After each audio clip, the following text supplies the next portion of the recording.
2020 시장 예측 9 첫 번째 다우 지수 3만이라는 키워드를 좀 가지고 오셨습니다. 나바로 국장 같은 경우에도 아침에 3만 갈 수 있다 뭐 이렇게 또 이야기를 자신 있게 했다고 얘기를 하더라고요. 네. 뭐 내년 1월 안에 3만 갈 수 있다 뭐 이런 이야기까지 지금 나오고 있는 것 같은데 네. 이 부분에 대해서 어떻게 예측을 좀 하신 거예요? 1월이라고 제가 못 받고 싶지는 않고요. 네네. 내년 중에 좀 가능하다. 어. 예, 이런 식으로 조금 폭을 좀 넓혀 놓겠습니다. 네. 지금 뭐 어저께 오늘 아침에 끝난 종가가 28,600선 정도이기 때문에 불과 한 1,400포인트도 지금 안 남은 지수대거든요. 그렇죠. 그리고 거기다가 또 힘을 받은 나스닥 지수가 오늘 공교롭게 9,000포인트를 네네. 16개월 만에 넘었기 때문에 야 이거 다우 3만 나스닥 많이 거의 뭐 지근거리에 있는 거 아니냐, 손에 잡힐 것 같다, 이런 표현들을 요새 이제 많이 쓰고 계신 것 같은데요. 뭐 잘 아시는 대로 트럼프가 지금 집권 3년 차를 맞이하는데 역대 미국 대통령 3년 차 증시 상승률을 봤을 때 최대 폭으로 올해 굉장히 올랐다고 볼 수가 있습니다. S&P 지수가 무려 28% 정도 올랐고요. 와.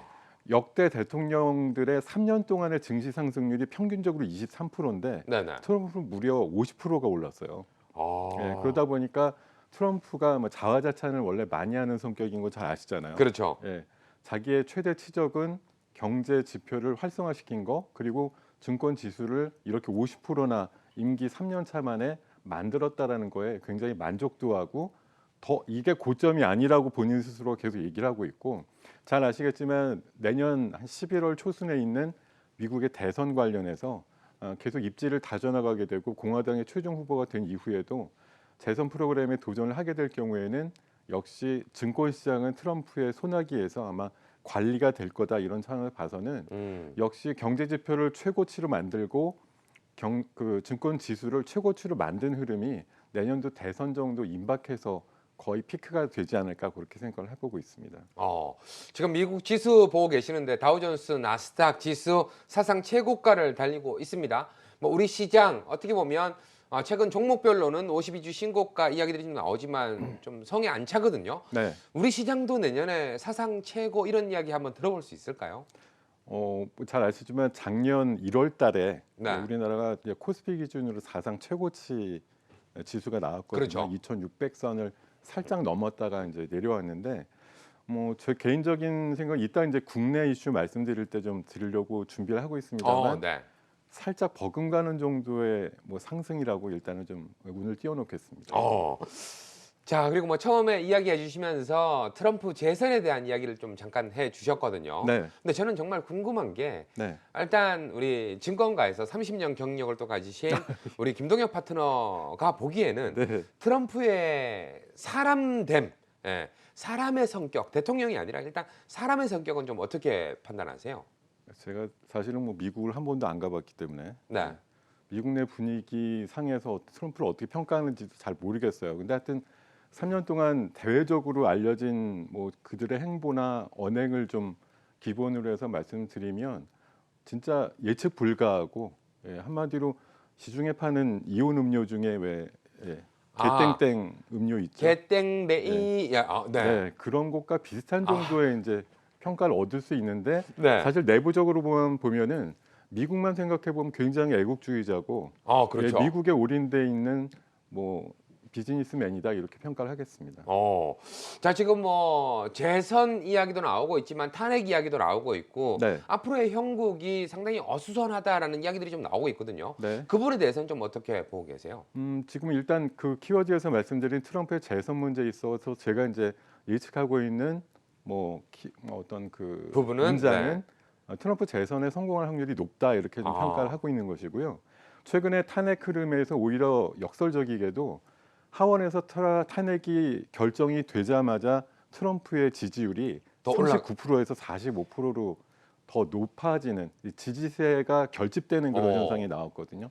거기다가 최근에 이제 민주당의 대항마로 한 10여 명의 예비 주자들이 나오는데, 사실 지금 당대당으로 붙으면 민주당이 약간 우위를 보이고 있는 게 사실입니다. 네. 최근에 있었던 주지사 선거라든가 지방의회 선거들 보면 거의 다 민주당이 이겼잖아요. 그렇기 네. 때문에 이번에 민주당으로 넘어가겠지 생각하시겠지만, 사실 후보 대 후보의 어떤 경쟁력이라든가 그런 것들을 제가 면면히 좀 따져보면은 본선 경쟁력은 트럼프를 이기기가 굉장히 버겁다는 생각도 들고 어. 지난 뭐 2016년 대선에서도 힐러리의 뭐 승리를 점쳤던 사람들이 많았지만 그 밑에 샤이 트럼프라고 하는 지지층이 그렇죠. 있었다는 걸 간과할 수 없을 것 같아서 이번에도 사실 월가라든가 실리콘밸리 쪽에서는 굉장히 트럼프를 응원을 해요. 왜냐하면 민주당의 유력 후보자들이 거대 IT 기업의 해체라든가 월가의 뭐 해체 이런 부분을 굉장히 뭐 공공연하게 내세우는 진보 정책을 많이 펼치기 때문에 굉장히 좀 당혹스러워하는 어. 그런 분위기라서 좀 암묵적인 응원은 오히려 트럼프가 괴짜긴 해도 이 사람의 방향이 경제라든가 뭐 이런 거 돌아가는 데는 훨씬 낫다 이렇게 평가하는 분위기인 것 같습니다. 뭐 어떻게 보면 중국 쪽에서도 다른 사람들보다는 차라리 트럼프가 더 낫다. 뭐 이런 이야기도 좀 나오는 것 같더라고요. 계산이 쓴다는 거죠. 음. 저 사람은 저거만 맞춰주면 흔쾌하게 동의를 해주는 사람이야라고 하는 평가를 아마 한 1년 반 정도 이제 협상을 하다 보니까 알아챈 것 같아요. 그래서 뭐 우스갯소리지만 트럼프가 차라리 낫다. 예, 아. 머리 굉장히 복잡하게 굴리는 여타 민주당 후보들보다는 상대하기 쉽다라는 그런 평가를 한다는 얘기도 나오고 있습니다. 네.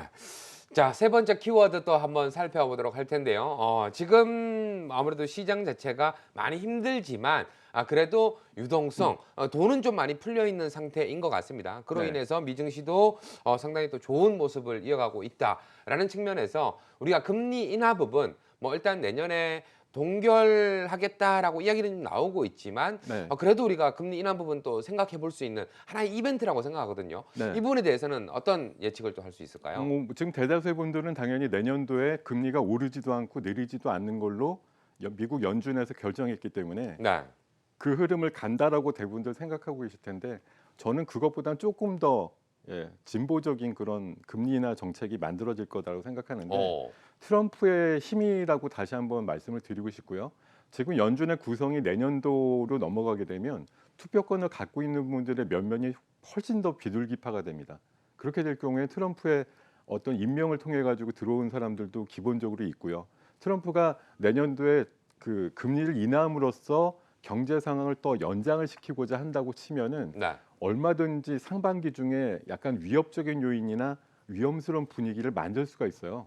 그럴 때 한번 연준을 또 한번 못 이기는 척하고 금리는 한번 가능성이 있다라는 게 저는 상반기에서 하반기 넘어가는 즈음, 그러니까 6월에서 7월 정도쯤에 가능하지 않을까 그렇게 좀 소수적인 의견을 드리도록 하겠습니다. 내년에 그렇다면 추가 가능성이 한 번 정도는 있을 수 있다라고 지금 생각을 하시는 개인적인 거죠? 판단이고 사실 확률상으로는 낮다라고 생각하고 있지만 트럼프가 내년도에 경기를 더 확장시키기 위해서는 작년에 4번 올렸잖아요. 올해 3번 내리고서 멈췄는데 적어도 원상태 정도까지는 만들어 놓을 거라는 뭐 나름대로의 좀 확신을 가지고 있습니다. 뭐 시장을 살펴보다 보면 시장에서 가장 싫어하는 게 바로 불확실성이잖아요. 네. 예. 이게 이렇게 좀 되면 좋은데 이렇게 되지 않고 이렇게 됐을 경우에 반대로 됐을 경우에 상당히 또 힘든 시장이 좀 이어가는데 금리 인하 부분 같은 경우에는 하나의 이벤트로 우리한테 좀 긍정적으로 다가올 수 있는 부분이잖아요. 혹시라도 한 번 이상 나오게 돼 버린다면 시장은 완전 에라디어 될 수 있을까요? 자주 하게 되면 아. 이게 당연한 권리인 줄 알고 네네. 아니면 또 의심하시게 되는 게 미국 경기가 안 좋나라고 또 의심할 수가 있어요. 어. 그래서 한 번 정도가 적당할 것 같은데 지금 그 최근에 이제 금리 올해 3번 내리면서 나온 현상은 미국의 장단기 금리가 역전됐어요. 미국의 그 중국과 협상이 뭐 어그러지려 그래요. 이런 이제 위기상을 만들면서 나온 현상들이거든요. 그렇죠. 근데 실제적으로 그러고 나서 단행되고 나서 경제 지표들 나오는 거나 기업 실적들 보면 별 문제가 없었단 말이죠. 그래서 미국이 실제 그만큼의 실물 경제나 이런 부분이 처지지 않았는데도 불구하고 돈을 또 시장에 더 풀게 부여해 되면 주는 네. 그런 효과가 나오니까 지금의 어떤 경제 상황과 주가 지수가 지금 만들어지고 있다고 생각하는데요.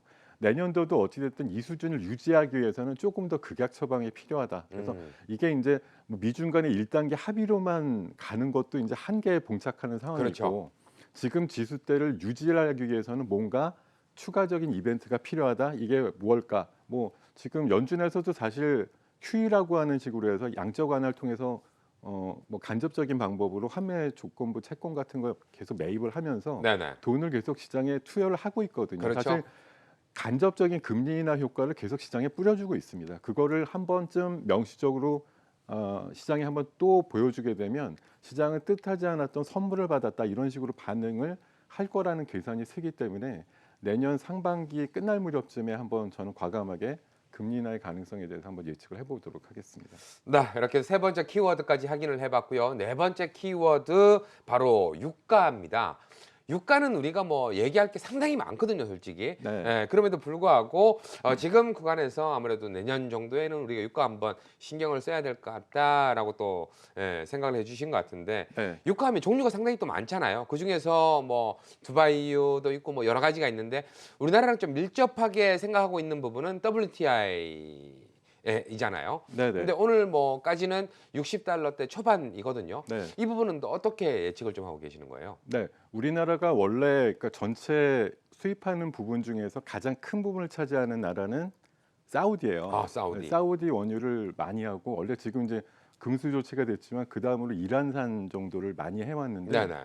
미국산 원유도 있거든요. 네. 네, 미국산 원유 중에 가장 많이 수입하는 나라가 우리나라입니다. 오. 작년 기준으로 우리나라랑 캐나다랑 거의 비슷한 수준의 그 양을 수입할 정도로 우리나라 사실 그러다 보니까 이게 WTI라고 하는 서부 텍사스산 중진류라고 하는 가격을 굉장히 많이 지금 인용을 해가지고 유가의 대표적인 지수를 얘기를 하는 거고요. 네네. 뭐 사우디 뭐 원유야 당연히 두바이유라든가 그런 쪽으로 좀 편입이 돼 있을 거라고 봅니다만 어찌됐든 지금 오페크에서는 계속 감산을 통해 가지고 일정 수준의 BEP를 달성을 해가지고 중동 경제 쪽에 크게 좀 문제가 없는 수준의 원유가를 계속 달성을 하려고 그러죠. 그래서 최근에 오페크 연례 그 회의에서도 50만 배럴 추가적으로 감산하는 걸 몇 달 동안 시행을 한다라고 얘기해서 최근에 유가가 좀 오르는 데다가 뭐 잘 아시겠지만 미중 간에 합의를 하다 보니까 네네. 경제가 조금 풀리면서 원유에 대한 기본적인 수요가 좀 늘어나지 않을까 그렇죠. 그런 전망들이 나오면서 지금 유가가 55불에서 60달러를 왔다 갔다 하는 WTI 기준으로 하다가 지금 60달러를 살짝 넘는 넘어서 있는 그런 네. 수준으로 지금 전개가 되어 있습니다. 어. 그렇지만 제가 이제 뭐 예측하는 키워드를 거는, 기준으로 네. 예측을 드리고 싶은 건 사실 60달러 넘어버리면 시장의 예측이 어떻게 나오느냐 과거의 3년치 4년치 데이터를 보면요. 최근에 보면 유가가 뭐 100달러 근처까지 간 적도 있었고 20달러 초반까지 내려간 적도 있었습니다. 3, 4년 사이에. 네네. 그러다 보니까 유가가 50불 이하로 내려가면 20달러 간다라고 예상들을 하고요. 60달러 훌쩍 넘어버리면 100달러 100달러, 뭐 간다고 200달러 또 얘기가 예측하고. 나오는데 그런 얘기 나올 때가 항상 고점이고 저점이었어요. 그래서 지금 제가 생각하기에는 유가가 지금 원래 뭐 그 경제가 좀 좋아지고 이런 반전이 나오면 자연스럽게 올라주는 게 맞지만 근본적으로 4차 산업혁명이라든가 이런 것들이 도입되면서 유가 뭐 기름을 많이 쓸 수 있는 산업이 거의 절정치를 맞이하고 이제는 쇠퇴하기 시작했다라는 걸 좀 기반으로 봤을 때 원유의 근본적인 수요가 좀 줄어드는 주기로 바뀌고 있다라는 거 하나를 좀 말씀드리고 싶고 네. 두 번째로는 그 이란 쪽이에요. 이란이 이란. 지금 금수 조치를 좀 풀기 위해 가지고 그 핵과 관련된 핵무기 포기 관련된 얘기가 최근에 나오고 있거든요. 오, 그걸 네네. 하겠다라는 얘기가 좀 있어서 그게 만약 돼가지고 미국이라든가 서방 국가의 제재가 좀 해제가 되면 이란산 원유가 풀리게 되면서 아마 뭐 원유 시장에 이란산 원유가 풀리게 되면 당연히 다시 공급이 한번 가격이, 많아지니까 유가가 좀 다운되는 그런 현상들이 나올 것 같아서 저는 뭐 개인적으로는 한 55달러에서 65달러 수준의 어떤 10달러 내외 박스권 정도 흐름을 갖지 않을까 그렇게 예상을 해보고 있습니다. 자, 지금 유가 부분은 또 우리나라랑 또 밀접한 부분이 아마 있기 때문에 그 네. 부분도 우리가 좀 잘 살펴봐야 될 것 같다라는 생각이 들고요. 자, 다섯 번째 글로벌 예측 키워드는 바로 블랙시트가 되겠습니다. 블랙시트 일단 뭐 이 얘기가 처음에 딱 나올 때만 하더라도 많은 분들이 진짜 이거 뭐야 이거 해서 야 이거 망하는 거 아니야 했었는데 그때가 또 오히려 어떻게 보면 투자 기회가 됐었던 날이었던 맞습니다. 것 같기도 하고요. 네네. 블랙시트 이후에 또 나오는 이야기 중에 하나가 노딜 블랙시트라는 용어까지 또 생기기도 했습니다. 네. 블랙시트 어떻게 좀 우리가 볼 수 있을까요? 네. 원만하게 좀 해결될 거라고 생각하세요? 지금은 제가 웃으면서 얘기하지만 2016년도 6월달에 브렉시트 아. 투표가 결정되던 날 제가 기억하기로는 우리나라 장이 한 70포인트쯤 빠졌던 걸로 제가 기억하는데 네, 네. 그 전날까지도 누구나 브렉시트 안 된다고 생각하고 그렇죠. 있었습니다. 네. 그런데 그 영국 국민들께서 이제 투표를 나 스스로는 반대하지만 이렇게는 안 되겠지 이렇게 결정을 하신 것 같은데 나만 하는 예, 거야. 나만 뭐 아니면 이런, 되라고 그렇죠. 생각했는데 이게 의외로 표가 결집이 되면서 브렉시트로 결정이 된 거죠. 그래서 3년 동안 지금 갈팡질팡하면서 나 우리 원래 브렉시트 안 하려고 그랬는데 이거 어떻게 하면 좋으니 이러면서 지금 시절이 지나왔는데 결국은 지금 명분 싸움에서 이기고 있다라고 판단을 하고 있고 보리스 존슨의 이끌고 있는 보수당이 최근에 의원 선거에서 압승을 거두면서 질서 있는 브렉시트에 대한 가능성 그리고 최근에 의회에서 통과된 법안을 기준으로 봤을 때는 내년도 말까지는 무조건 브렉시트 더 연장 없이 한다. 이걸로 일단 정해진 법안이 최근에 통과가 됐기 때문에 아마 내년 말까지 뭐 EU와 협상을 해봐야겠습니다만 적어도 내년 뭐 하반기 끝 무렵까지는 브렉시트 문제가 글로벌적인 어떤 뭐 경제단이나 이런데 악재로서 크게 작용할 가능성 별로 없다. 근데 만약 이제 내년 이맘때쯤 네. 그래도 뭐 미진하거나 이래가지고 또